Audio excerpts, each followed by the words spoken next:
Good morning. This sermon is pre-recorded for the Feast of the Reign of Christ, or the Feast of Christ the King. It is set for November 23rd, 2025, and it is pre-recorded for the lovely people of St. Timothy, Brentwood, where I am this afternoon recording.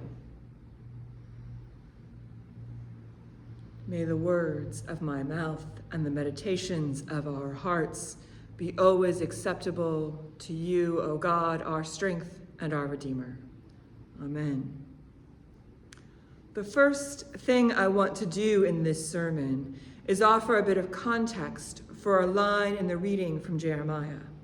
This is something you may have heard from me or from another preacher before, but it bears repeating, in part because of our current context.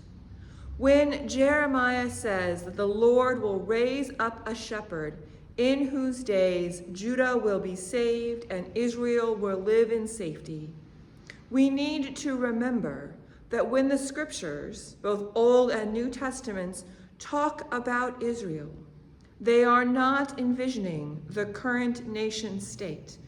Most of the time, they are talking about the people of God, the ones whom God creates and makes a covenant with and brings into the promised land and then continues to nurture and care for, and who continue to fall away from the teachings of God and are called back by prophets over and over, like Jeremiah.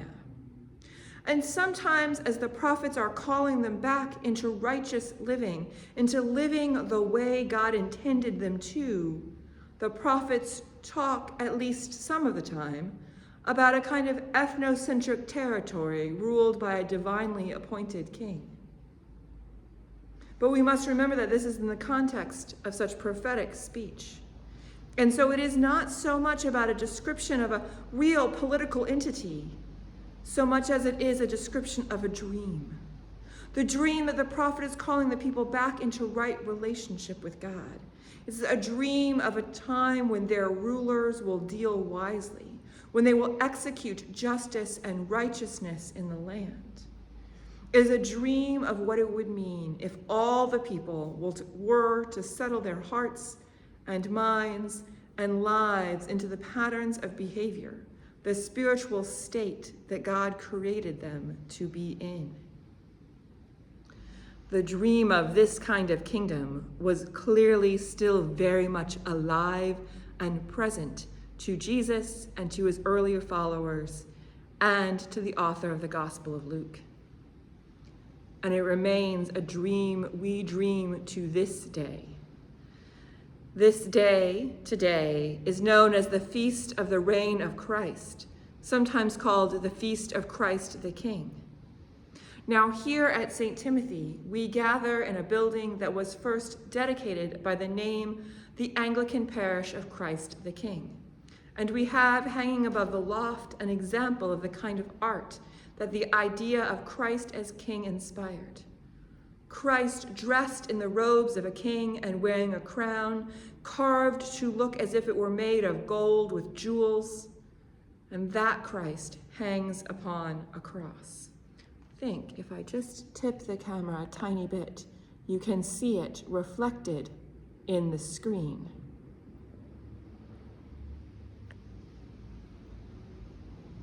There is an intentional juxtaposition that we may have stopped thinking about as shocking, particularly if you have been coming to this church since that version of Christ, sometimes known as Christus Rex, hung above the altar. Familiarity can breed into us a kind of comfort without necessarily thinking about what is meant by what we are seeing. So this morning I want us to take some time to consider it and consider Luke's telling of the crucifixion. Crucifixion by the Roman Empire was not just a torturous way to be killed. It was a kind of political theatrics, inviting a gathered crowd to relish the violence and suffering of those deemed enemies, but also to cause fear and thus through fear, obedience to authority. The taunting of Jesus was part of the creation of fear and scorn, the dehumanizing campaign to ensure that the crowd understood who their enemy was, as defined by the Roman Empire. So when the soldiers who taunt Jesus put King of the Jews above his head as they hang him on the cross, they are making sure that the gathered crowd is righteously angry that this man claimed a title they didn't believe he deserved, and they are sending a message to anyone else who might be considering arming a rebellion. But they are also testifying to the truth of who Christ is. The problem, of course, is that they can't see a kingdom or a king that won't trade in power the way that the corrupt kingdoms of this world did and still do, especially if we widen the word kingdom to think of government. The soldiers and all those who are part of bringing Jesus to the crucifixion can't envision a king who would pray for God's forgiveness for the ones torturing him. And they can't envision a king who wouldn't put his own safety and comfort before the needs of others. And they can't envision a kingdom where grace and mercy lead to an inclusive welcome based only on a shared recognition of God's presence. And that's the juxtaposition we're supposed to see when we dress Jesus in fine robes and give him a proper crown, but also put him on a cross. That the kingdom Christ reigns over is not like the kingdoms of this world. It is a kingdom that rests in love and mercy and caring for those in any sort of need. And it is that kingdom that we still long for and hope for and work for. It is also the kingdom that we believe began to come into being the moment Christ appeared fully alive at the resurrection, or perhaps it was the moment of his death on the cross, or perhaps in the moment Jesus emerged from the waters of baptism, or perhaps in the moment of his birth. What we know is that Christ has already begun to reign, has been reigning, reigns now, and will reign in the future. In addition to this Sunday being known as the Feast of the Reign of Christ, today is also the hinge point in our liturgical year, the last Sunday of the year which points forward to the season that is to come, Advent. Advent is a season in which we pour out our desire and hope for the kingdom to come, naming aloud our need for Christ's reign to be ever more fully present in our time and place, for God's ability to wipe away our own desires for a kingdom of this world and replace them with the kingdom of Christ's reign in our hearts.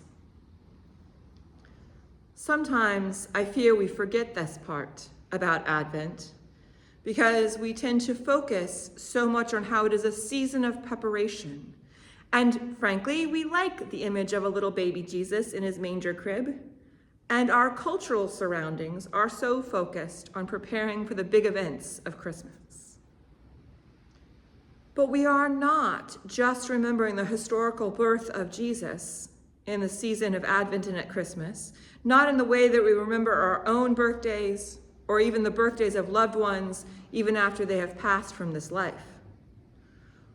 What we are doing in Advent is joining Jesus in calling into being a new kind of kingdom, one in which the strength of our King is not diminished by the indignity of the cross or the reality of suffering, but one in which the King is prepared and ready and experienced in meeting us in our lowest places, our hardest, toughest, ugliest places, so that we can be raised up and meet Christ in paradise. Amen.